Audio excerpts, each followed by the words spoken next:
Isang babae ang naglagay ng maraming pera sa mesa ng opisina at nagtago sa likod ng pinto.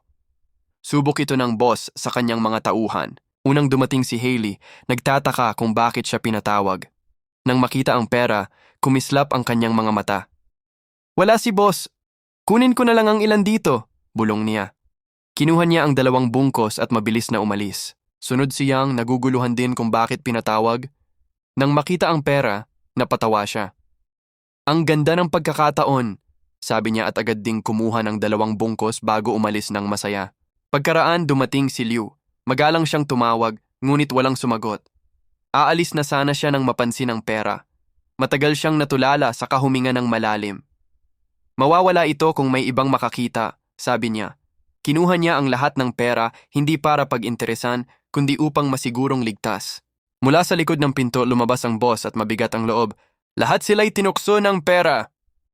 Ilang saglit nakapila na ang 3.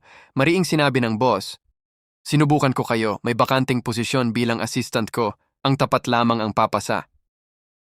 Mabilis na sumingit si Yang. "Ako na po." Ngunit malamig ang sagot ng boss. "Tahimik, sa opisina ko sasabihin ang desisyon."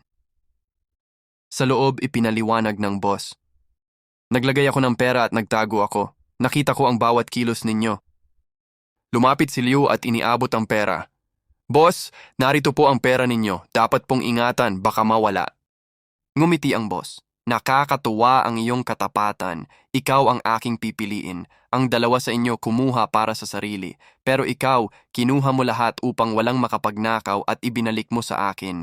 Iyon ang taong kailangan ko."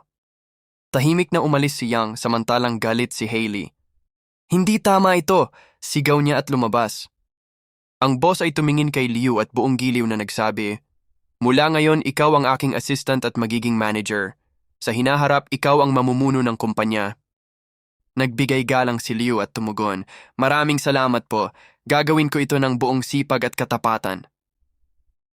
Ang tunay na halaga ng isang tao ay hindi nasusukat sa yaman, kundi sa katapatan at tiwala na kaya niyang panindigan.